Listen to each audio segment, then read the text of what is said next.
사도 바울이 선교 계획을 세우는 가운데 아시아로 선교 방향을 잡고 이 일을 추진했던 적이 있습니다. 그런데 성령께서 이 일을 막으시고 예수의 영이 허락지 아니하심으로 아시아로 향했던 그의 선교 비전과 계획을 철회하게 됩니다. 그리고 마게도냐 환상을 보게 되지요.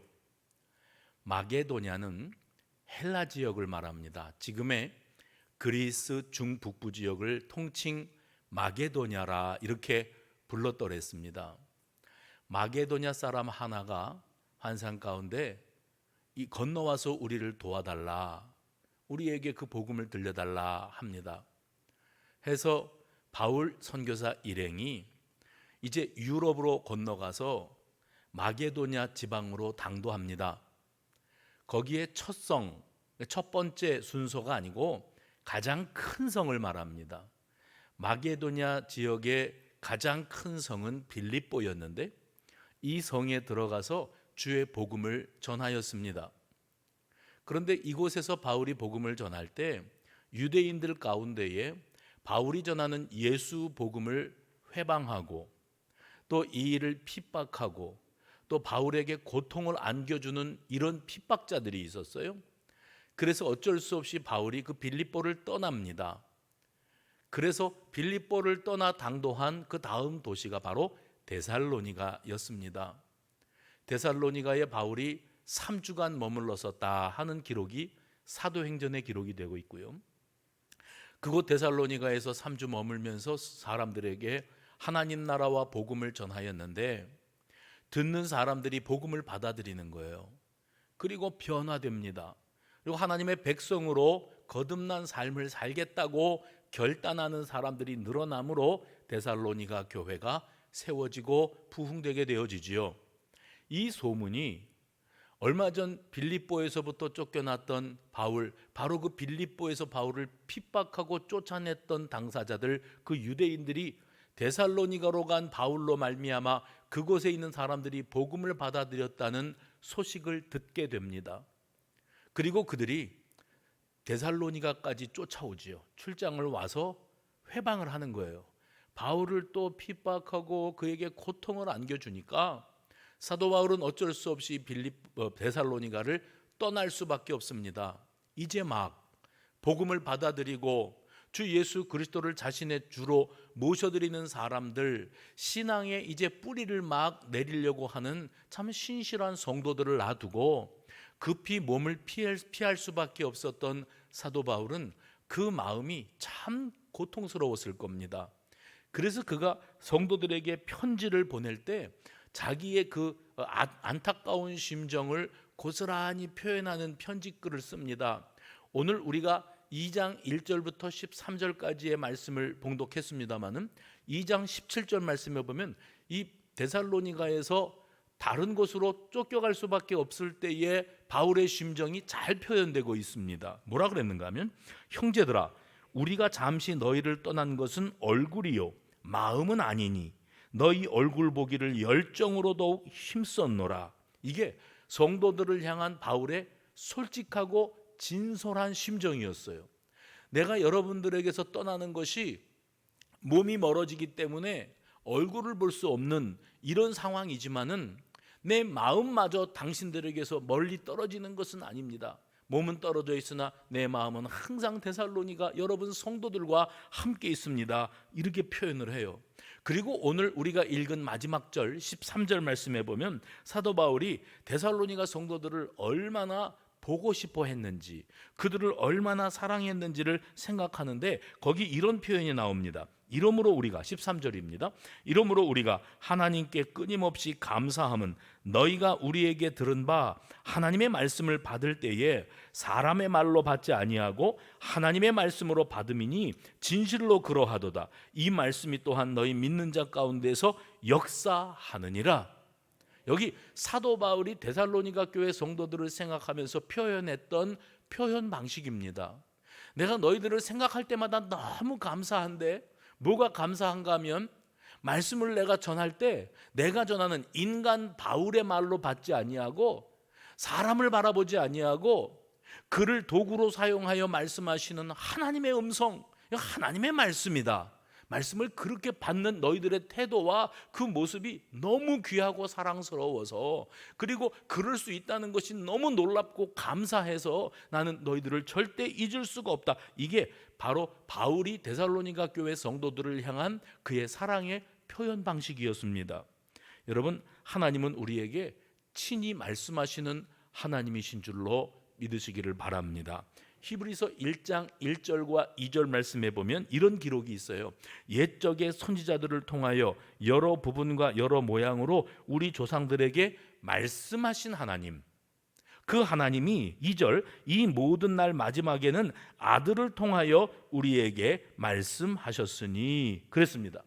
그러면 성경을 보면 하나님께서 당신의 백성들에게 말씀하시는 하나님의 뜻을 전하는 다양한 채널이 있습니다.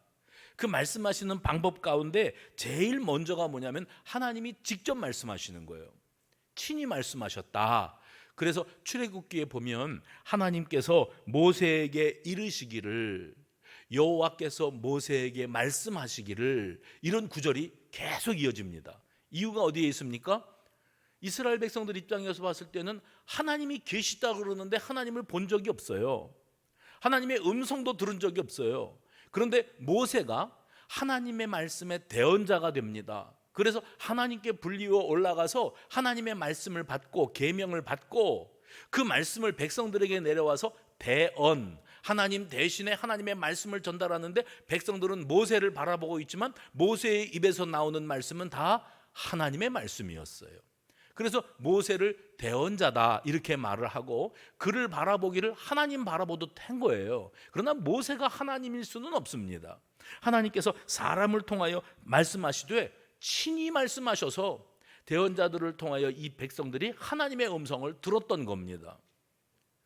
바울이 예전에 사울로 살았지 않습니까? 핍박자, 폭행자였던 사울이 다메섹 도상에서 예수님을 만납니다. 그때 예수님께서 그에게 말씀하시기를 사울아 사울아 내가 어찌하여 나를 핍박하느냐 직접 대고 말씀하셨어요. 주님의 음성을 사울이 듣고 그가 완전히 녹아지지요. 그래서 인생의 대전환, 터닝 포인트를 만나게 되어지는 겁니다. 하나님이 이렇게 사람에게 직접 찾아가셔서 말씀하시는 경우가 있고요. 또 한 가지는 꿈과 환상 해봅시다. 꿈과 환상을 통해서 말씀하시기도 하셨습니다. 야곱이 이름 없는 들판에 누워 돌베개 베고 잠자고 있었어요.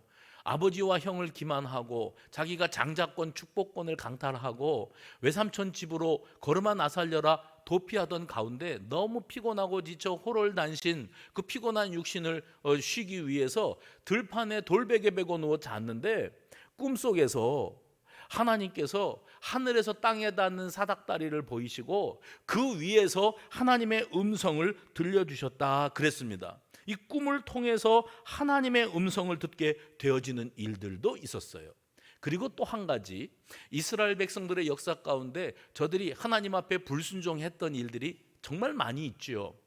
하나님께서 주의 종 선지자들을 통해서 말씀하시기를 너희가 이렇게 나에게서부터 마음이 멀어지고 모든 것은 형식만 남아있고 그리고 우상 숭배의 죄악에 빠져 살아가면 내가 너희들을 가만두지 아니할 것이다. 이 심판을 예고하셨어요. 그런데 이 심판의 예고를 들으면서도 이 백성들은 들은 척 만척하고 자기들의 죄악된 삶을 계속 이어갔습니다. 그리고 드디어 심판이 임하지요. 심판이 임하는데 저들이 심판을 당하게 될 것이라고 선포하는 선지자들의 메시지에는 모두 담겨 있냐면 너희가 그 심판을 당하여 바벨론에 의해서 패망을 당하고 그 나라로 포로로 끌려가게 될 것이고 그곳에 가서 70년 동안의 정말 서럽고 고통스러운 세월을 살아야 될 것이다. 그것은 죄값이다. 심판이다. 그러나 우리 하나님은 사랑과 자비가 많으신 하나님, 우리를 영 버리지 아니하시고 때리시면서도 다시 품으시고 어루만져 너희들을 그 포로된 자리에서부터 돌아오게 하시는 구원의 하나님이시다. 선지자들이 이것까지도 다 예언했습니다. 그러면 하나님께서 이 백성들에게 말씀하시는 채널이 선지자들의 메시지를 통한 채널이었어요. 예언입니다. 그래서 하나님 말씀하시는 방법을 보면 직접 찾아와 말씀하시고 꿈과 환상을 통해 말씀하시고, 또 한 가지는 선지자들을 통해서, 이 대언자들을 통해서 하나님의 계획을 선포하시는 일이 있습니다. 그리고 또 한 가지가 있다면 그것은 자연 환경을 통해서 말씀하세요. 요나는 니느웨로 가라고 하는 하나님의 준엄한 명령을 듣고 다시스로 가는 배에 몸을 실었다가 풍랑을 만나서 바다 위에 던지워지는 이런 비극을 당합니다. 그때에 하나님께서 예비하신 큰 물고기가 그를 바닷물과 함께 빨아들이지요. 물고기 뱃속에 들어 앉아서 그가 3일 밤낮을 하나님 앞에 회개하고 주님 앞에 엎드리게 되어지지 않습니까? 벼랑 끝에다 갖다 몰아세우시는데, 우리는 어떻게 살다가 내가 이런 일도 다 당하냐 하면서 절망스럽고 상처투성이의 삶을 살아갈지 몰라도, 우리 하나님은 그렇게 벼랑 끝에다가 몰아세우시고 하나님의 뜻이 어디에 계시는지 이것을 말씀하시는 일들도 있었다는 겁니다. 직접 말씀하시고, 또 꿈과 환상을 통해 말씀하시고, 선지자들을 통해 말씀하시고, 그리고 환경을 통해서 말씀하세요. 그리고 또 한 가지가 있는데, 그게 바로 아까 읽었던 히브리서 1장 2절에 나오는 말씀인데, 그게 뭡니까? 모든 마지막 날에는 아들을 통하여 우리에게 말씀하셨으니. 누구를 통해 말씀하세요? 우리 주 예수 그리스도를 통하여. 우리 주님은 계시된 말씀을 우리에게 허락하시고 계시는 줄로 믿으시기를 바랍니다. 그러면 하나님은 2000년 전에 부활하시고 승천하신 예수님을 통하여 우리에게 어떤 방식으로 말씀하실까? 요한복음 1장 14절 보면, 말씀이 육신이 되어 우리 가운데 거하심에 우리가 그의 영광을 보니 아버지의 독생자의 영광이요. 그러면 하나님께서 우리에게 말씀하시는 방법은 우리 예수님을 통하여 말씀하시고, 그리고 이미 계시된 말씀 성경을 통해서 우리들에게 말씀하고 계시는 것이 확실합니다. 그러면 우리는 어떤 자세로 그 음성을 들어야 될까요? 그 답이 오늘 본문 13절에 데살로니가 성도들이 바울이 전하는 복음을 들었을 때에 어떤 태도로 들었었는가 하는 것이 바로 이 시대에 우리가 다양한 채널을 통해, 아니 특별히 예수 그리스도의 복음을 통해 우리에게 들려주시는 하나님의 음성을 듣는 태도가 될 것입니다. 뭐라고 말씀하고 있지요? 너희가 우리에게 들은 바 하나님의 말씀을 받을 때에 뭘로 받지 않고요? 사람의 말로 받지 아니하고 하나님의 말씀으로 받음이니. 사람의 말로 받지 아니하고 하나님의 말씀으로 받음이니. 신방을 가서 예배에 띄엄띄엄 뜨문뜨문 나오시는 분을 만났어요. 그래서 제가 그랬어요.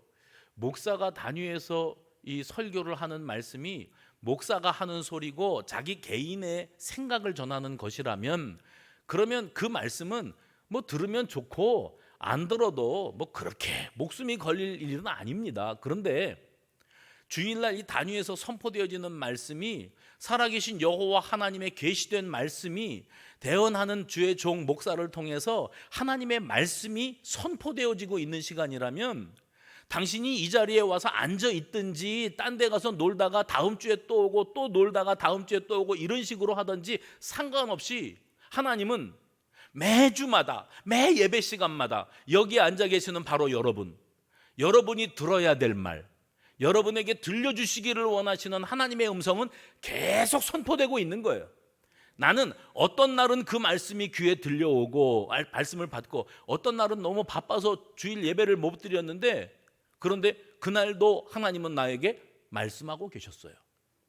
내가 그 말씀을 놓친 거예요. 하나님은 늘 말씀하고 계시는 줄로 믿으시기를 바랍니다. 그래서 교회 다니는 거, 또 교회 가서 예배 시간의 대부분은 설교 시간이지요. 그 설교 말씀을 듣는 것을 어떻게들 이해하시는 분들이 적지 않은가 하면, 그것은 목사 선생이 잘 살으라고 좋은 말 들으러 간다는 말을 제가 참 많이 들어요. 주일날은 좋은 말 들으러 가는 거래. 목사가 하는 연설을 듣고, 그리고 이 땅 위에서 착하게 살아서 복 받고 좋은 일 많이 하다가 좋은 데 가라는 이야기 들으려고 여기 온대요. 여러분도 그렇게 여기 와 앉아 계십니까? 그럼 목사의 연설을 들으나 TV나 이런 대담 프로그램에서 더 똑똑하고 더 총명한 사람들이 자기들의 의견을 설파하는 것이나, 뭐 그 소리가 오히려 더 여러분에게 끄떡끄떡 도움이 되지 않겠어요? 사람의 말이라면 그렇습니다. 그런데 이 시대에 여호와 하나님은 지금도 우리에게 말씀하고 계십니다. 살아계신 여호와 하나님의 말씀, 계시된 하나님의 말씀, 성령으로 감동되고 그렇게 계시되는 하나님의 말씀이 성령으로 감동되어 선포되고 성령에 충만한 사람들이 그 말씀을 그대로 스폰지가 물을 빨아들이듯이 받아들일 때 여기에서 은혜가 있고 역사가 일어나는 줄로 믿으시기를 바랍니다. 데살로니가 교회에서 쫓겨나다시피 다른 곳으로 가야 했던 바울은 그곳에 두고 온 성도들을 생각하면서 애틋한 감정을 품습니다. 그 성도들을 생각하면 얼마나 안타까운지 특별한 마음을 품습니다. 그래서 오늘 본문 2절에서 그는 이렇게 말했습니다. 우리가 빌립보에서 고난과 능욕을 당하였으나 하나님을 힘입어 많은 싸움 중에 하나님의 복음을 너희에게 전하였다. 그렇죠? 빌립보에 있다가 핍박받고 데살로니가로 피신한 거니까. 그리고 거기에서 우리가 들려줬던 권면은 3절 간사함이나 부정에서 난 것이 아니요 속임수로 하는 것이 아니라.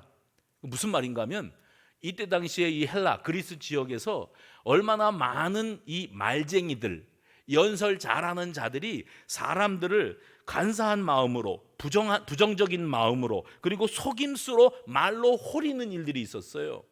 그 말 잘하는 사람들이 충분히 먹고 사는 게 뭐냐면 말을 열심히 하고 말을 잘 꾸며내서 하고 자기의 유익을 위해서 말을 이렇게 많이 하다 보니까 듣는 사람들이 그 말에 홀리는 거예요.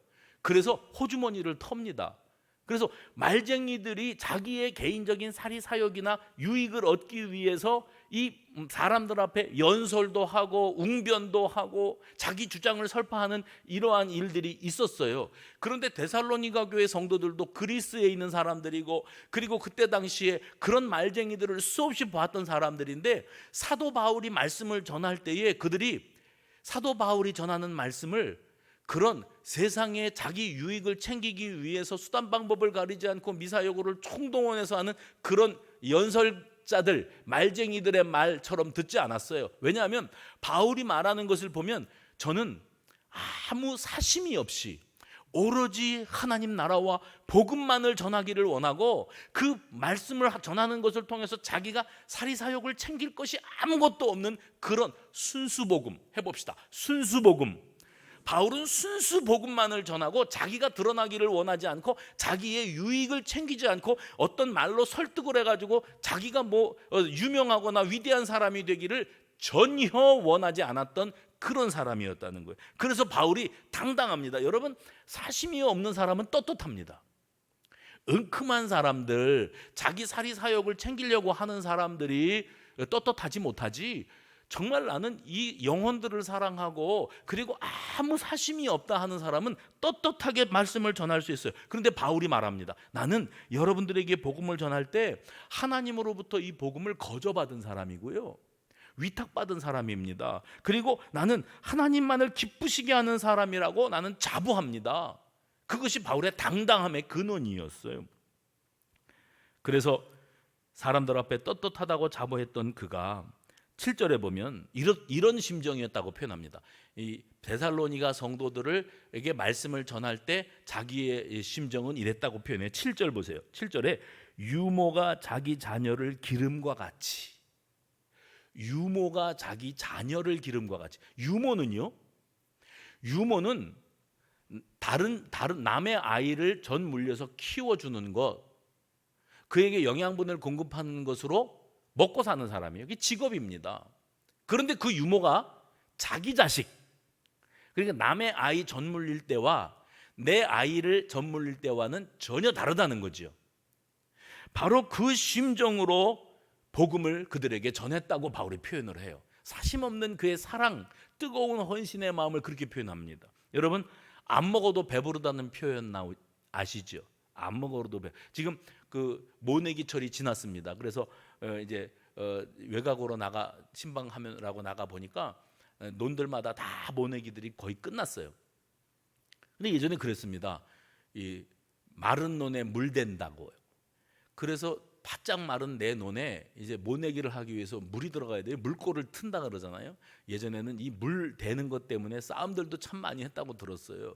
근데 내 마른 논에 물꼬가 열려져서 물이 콸콸콸콸 들어갈 때에 그때 그 모습을 보면서 뭐라 그러냐면 안 먹어도 배부르다 그렇게 표현을 합니다. 객지에 나가서 오랜 동안 고생하고 수고하는 아들, 딸이 오랜만에 엄마 집에 왔어요. 근데 이 아이가 뭐를 잘 먹는지 뭘 좋아하는지 엄마가 알아요. 그래서 이 아이 온다 그래서 정성껏 그 음식을 준비해가지고 차려놨어요. 아이가 와서 엄마 음식이 그리웠거든요. 예전에 우리 엄마가 해주던 그 맛이 그리웠는데 정말 엄마가 차려준 내가 좋아하는 음식을 먹는데 너무 허겁지겁 먹는 거예요. 그러니까 엄마가 곁에서 지켜보다가 야야 천천히 먹어라, 그러다 체할라, 천천히 먹어, 천천히 먹어. 그러니까 아이가 그제서야 정신이 돌아와서 아이 엄마도 좀 같이 드세요. 그때 엄마가 하는 말은 다 똑같아요. 나는 안 먹어도 배불러. 네가 먹는 거를 보기만 해도 나는 너무 좋아. 이게 부모의 심정 아니겠습니까? 바로 그 심정으로 애착심을 갖고 애정을 갖고 데살로니가 교회 성도들을 말씀으로 먹이고 복음을 전했던 그 바울의 심정이 오늘 여기 본문 말씀에 고스란히 담겨져 있는 거예요. 그리고 8절 말씀 보면 감동적인 구절이 있습니다. 바울이 그들을 향해 뭐라고 그랬냐면 우리가 이같이 너희를 사모하여, 특별히 생각해서 사랑하는 겁니다. 사모하여 하나님의 복음뿐 아니라 우리의 목숨까지도 너희에게 주기를 기뻐함은 너희가 우리의 사랑하는 자가 됨이라. 이마만큼 목숨까지도 너희를 위하여 내어줄 수 있을 만큼 너희가 이 말씀 받는 태도를 보면서 내가 뭐라도 다 내어주고 싶을 만큼 너희들은 나의 사랑하는 대상이야. 너희들을 생각할 때마다 너무나 감사할 뿐이야. 바울이 지금 그렇게 표현을 하고 있습니다. 그런데 7절 말씀에 그 데살로니가 교회 성도들의 모습을 데살로니가 교회 성도들에게 유모가 자기 자녀에게 젖을 물려 먹이는 것처럼 그렇게 목양했다고 말했던 바울이 11절 말씀에도 흡사한 표현을 했습니다. 11절에 보시죠. 거기에는 뭐라고 표현하면 아버지가 자기 자녀에게 하듯 이렇게 표현되어 있습니다. 엄마는 자녀에게 젖을 물려서 이 아이를 키워낼 때에 애정을 다 쏟지요.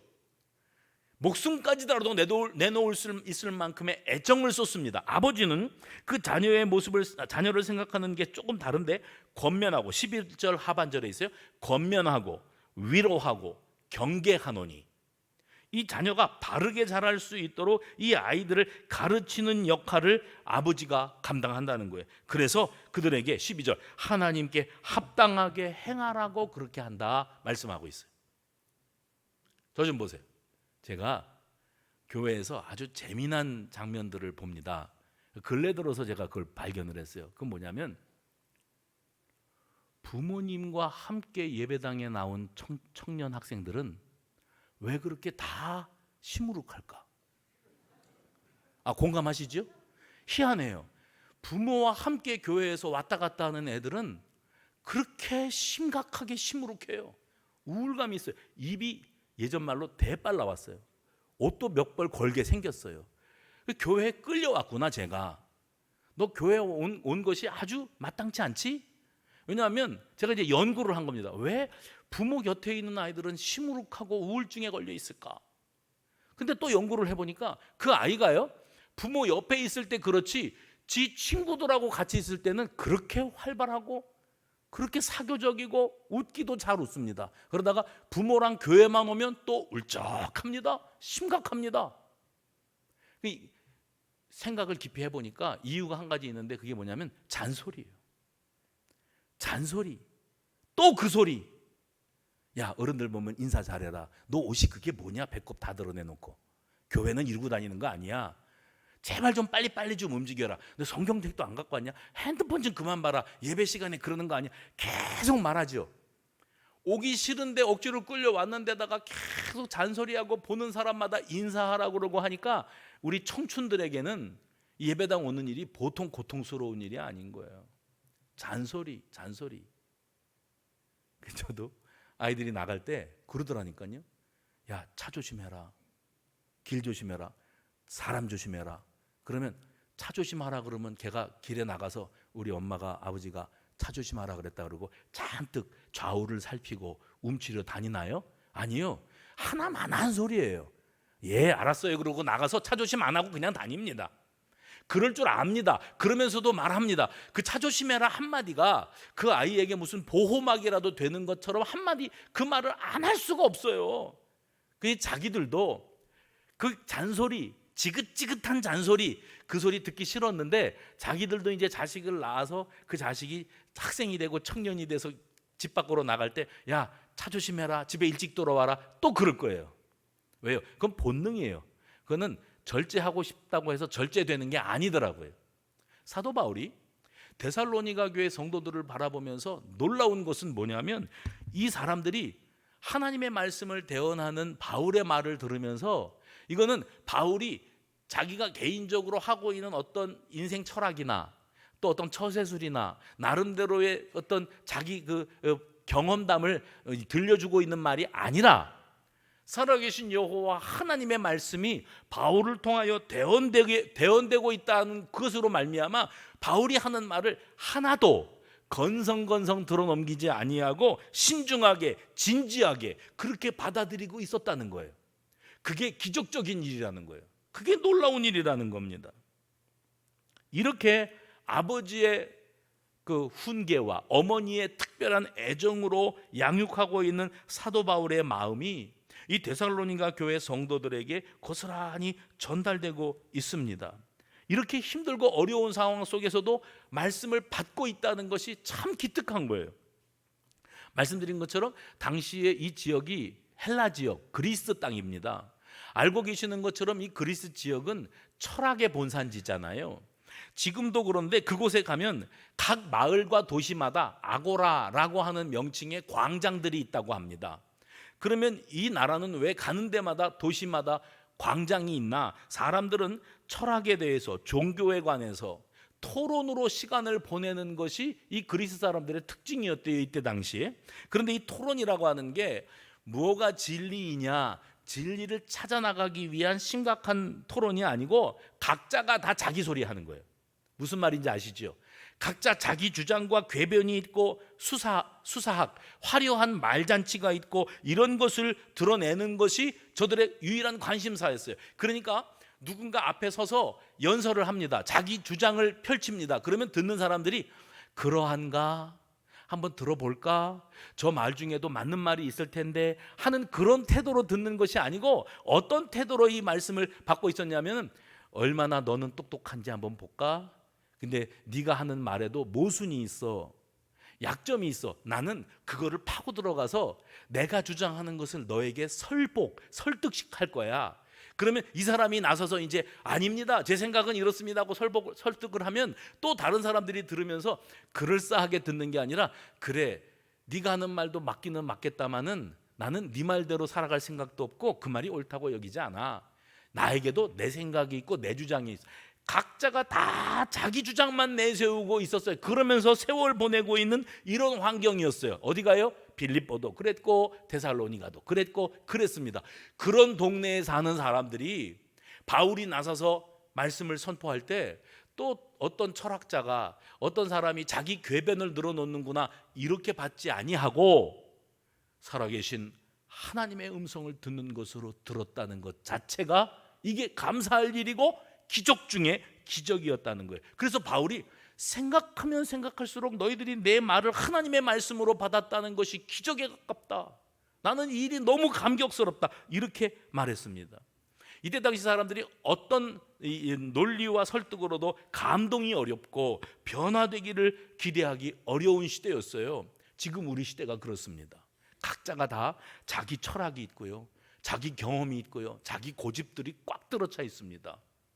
그러한 우리가 선포되어지는 하나님의 말씀을 들을 때 사람의 말로 듣는다면 얼마든지 평가가 가능합니다. 여러분들이 학식이 있고 배운 게 있고 들은 게 있지 않습니까? 그러니까 내 나름대로 내가 알고 있는 상식과 내가 갖고 있는 인생 철학이라는 게 있는데 여기서 단위에서 선포되는 말씀이 어떤 인간 목사의 말로 듣는다면 더 유식하고 더 깊이 있는 사고를 하고 있는 여러분들이 얼마든지 평가할 수 있는 겁니다.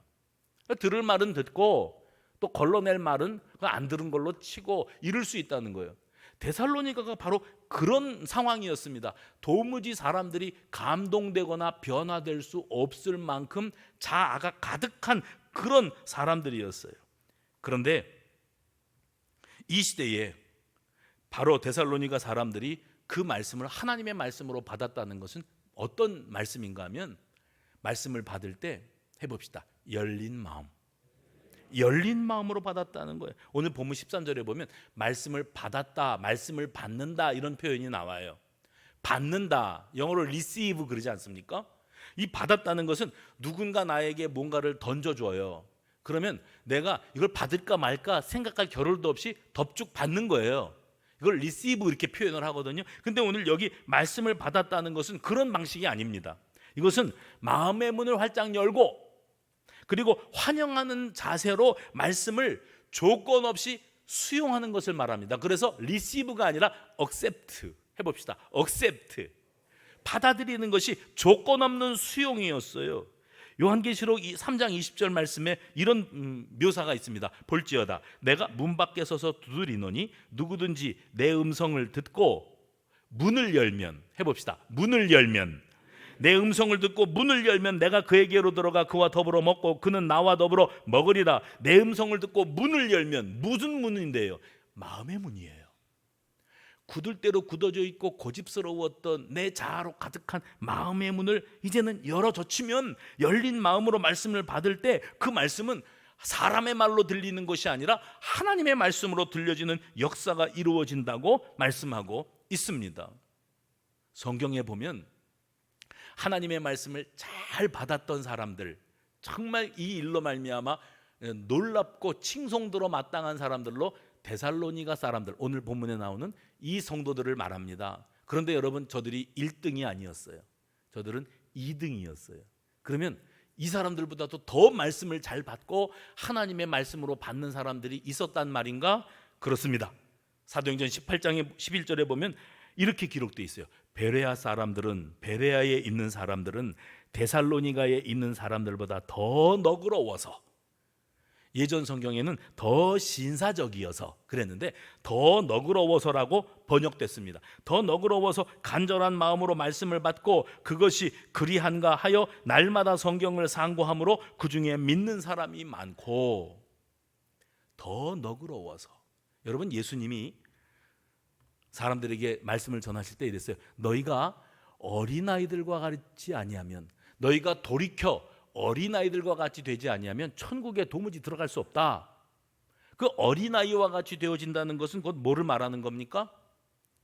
선교사님들이나 목회자들이나 저들이 회심하고 주 예수 그리스도의 복음을 받아들이고 주의 종으로 쓰임받겠다고 서원하지요. 나는 하나님의 종으로 쓰임받고 한평생을 주의 복음을 위해 살겠습니다. 서원하죠. 언제 그 일이 많이 일어난 줄 아세요? 중고등학생 때, 초등학생 때. 그러면 왜 중고등학생, 초등학생 때 그런 놀라운 회심의 역사가 일어납니까? 그때에는 전제가 없어요. 자기 아집이 없어요. 독선적인 모습이 없어요. 나만 똑똑하고 나는 잘났고 나는 경험이 많고 내 생각은 이건데, 목사 선생이 단위에서 아무리 그럴듯한 연설을 해도 나는 그대로 살 생각은 없고 내가 살아온 방식대로 내 개똥 철학 가지고 그대로 밀어붙일 거라고, 뭐 아멘이라고 하라고 그러면 아멘은 내가 해줄 수 있겠지만 결국은 나는 내 생김대로 살다 갈 거라고, 그거예요. 좀처럼 바뀌어지지 않습니다. 그런데 어린아이와 같이 됨이라고 하는 것은 그런 자기 고집과 아집과 편견이 자기 속에 꽉 차기 직전의 상황이에요. 아직 연륜도 부족하고 경험도 부족하고 잘 뭘 몰라요. 그때에 뭐가 들어가느냐에 따라서 그 인생이 달라지는 겁니다. 그래서 오늘 여기 열린 마음으로 말씀을 받아서, 여기서 더 너그러워서 라는 말은 내 편견, 내 아집, 내 고집 다 배제하고 순수한 마음으로 말씀은 말씀으로 하나님의 음성으로 받았다는 것을 뜻합니다. 그래서 쉽게 표현하면 들려주는 말씀을 그저 아멘 해볼까요? 아멘, 아멘으로 받았다는 거예요. 그게 오늘 본문에 나옵니다. 13절 마지막에 보면 진실로 그러하도다. 이게 뭐예요? 아멘이에요. 진실로 그러, 사람의 말로 받지 아니하고 하나님의 말씀으로 받음이니 진실로 그러하도다. 뭡니까? 아멘이로다. 그거 말하는 겁니다. 우리 그리스도인으로 살아가면서 가장 우선되어야 될 태도가 뭡니까? 하나님과 사람 앞에서 주 예수 그리스도를 나의 주로 시인하고 그 시인하는 신앙 고백이 확실해야 돼요. 예. 신앙 고백이 확실해야 돼요. 그래서 이 아멘 하는 태도로 예배하고 그 말씀을 받는 사람이라면 그 말씀이 그 중심에 잘 박힌 목과 같이 자리 잡을 줄로 믿으시기를 바랍니다. 전도서 12장 11절 말씀에 그 표현이 나와요. 말씀이 잘 박힌 목과 같이 중심에 자리 잡는다. 지혜자들의 말씀들은 찌르는 채찍들과 같고 회중의 스승들의 말씀은 잘 박힌 못 같으니 다 한 목자가 주신 바니라. 사람이 이렇게 말씀을 받는다면 100배, 60배, 30배 말씀의 능력이 우리 가운데 열매로 나타나게 될 줄로 믿으시기를 바랍니다. 그래서 말씀 잘 받으면, 열린 마음으로 하나님의 말씀으로 이 말씀을 받으면 삶의 실제적인 능력이 되어집니다. 하나님 말씀을 받고 열린 마음으로 받아들이고 아멘, 아멘 하는 적극적인 수용성, 억셉트하는 이런 태도가 있으면 그 하나님의 말씀은 곧바로 그 사람의 삶의 능력이 될 줄로 믿으시기를 바랍니다. 13절 말씀을 한번 다시 보세요. 하나님의 말씀을 받을 때에 사람의 말로 받지 아니하고 하나님의 말씀으로 받음이니 진실로 그러하도다. 그 다음에 뭐라 그랬어요? 이 말씀이 또한 너희 믿는 자 가운데서 뭐해요? 역사하느니라. 여기 역사한다는 표현이 나오는데 이 역사한다는 말은 어떤 특별한 기능을 발휘한다 이런 표현이 아니라 역사한다는 말은 헬라어입니다. 그리스어입니다. 헬라어로 에네르게이타이 이렇게 읽거든요. 근데 에네르게이타이라는 단어를 제가 왜 굳이 여러분들은 알 필요도 없는데 이 헬라어를 동원하느냐면 이 에네르게이타이라고 하는 단어에서 에너지라는 말이 파생이 되었어요. 그건 뭘 말합니까? 역사한다는 것은 뭔가 역동하는 에너지가 나타나는 것을 뜻합니다. 여러분이 잘 알고 계시는 히브리서 4장 12절 13절 말씀에 보면 이렇게 돼 있어요. 하나님의 말씀은 살아있고 활력이 있어. 예전에는 운동력이 있어 그랬잖아요. 지금 성경에 이렇게 돼 있어요. 활력이 있어 좌우의 날선 어떤 검보다도 예리하다. 근데 하나님의 말씀은 살아있고 활력이 있다고 말할 때 여기에 사용된 단어도 에네르게스, 에네르게이타이 다 뭐예요? 에너지입니다. 이 에너지는 말씀이 살아있고 역사하고 예리하고 심령골수를 찔러 쪼개는 능력이 있으며 사람의 생각과 마음과 뜻을 판단하는 데 있다 이렇게 표현을 하고 있습니다. 그래서 말씀의 능력이면 못할 일이 없는 거예요. 그동안에 우리가 말씀을 수없이 들었어요. 그런데 말씀은 말씀이고 내 삶은 또 그저 그렇게 돌아갔어요. 말씀의 능력, 말씀의 에너지가 내 삶에서 활력이 넘치게 내 인생을 바꾸고 내 삶에 탁월한 능력이 되어지는 일들을 경험해 보지 못했어요. 왜요? 여기 데살로니가 교회 성도들이나 베레아 사람들처럼 그 말씀을 하나님의 말씀으로 받고 그 말씀을 내 삶 가운데 아멘으로 수용하며 내 삶의 에너지로 삼지 못하고 그냥 좋은 말 들으러 왔어요. 착하게 살다가 좋은 데 가세요. 좋은 일들을 하시고 살다가 복 많이 받으셔요. 그렇게 하면 뭐 병든 사람은 병도 낫고 예수 잘 믿으면 부자가 될 거예요. 그런 소리 들으려고 왔던 거예요, 우리가. 그러니까 당신 교회 다니면서 좋은 말 많이 듣고 와. 남편이 그러죠. 아내가 그럽니다. 왜요? 지한테 잘하라는 거예요. 여기는 그 소리 들으러 오는 데가 아닙니다. 여기는 하나님의 살아있는 말씀, 하나님의 생생한 음성이 선포될 때 목사 선생이 하는 연설로 듣고 일어나는 것이 아니라 하나님은 살아계시다. 하나님의 말씀이 대언되고 있을 때 내 말씀을 내가 건성건성 들어서 안 되고 놓치면 내 손해다. 놓치면 내 손해예요. 그런데 한 달에 한 번, 1년에 한 번 출근 도장 찍듯 그렇게 예배당에 참석해요. 그러면 그동안에 여러분이 결석해서 이 자리에 없을 때에도 수성교회 아무개 그 빠진 그 사람 들으라고 말씀은 선포되고 있었는데 정작 그 자리에 있어야 될 사람은 딴 데가 있었어요. 먹고 사느라고 바빴어요. 그러니까 우리가 신앙생활을 맹탕으로 하고 있는 겁니다. 바라기는 하나님의 음성을 놓치지 맙시다. 새겨 들읍시다. 그리고 그 말씀이 내 삶 가운데 역동적인 에너지가 되어서 내가 정말 하나님 기뻐하시는 성숙한 성도로 자리매김 되어지는 저와 여러분 되시기를 주의 이름으로 축원합니다. 전능하신 아버지,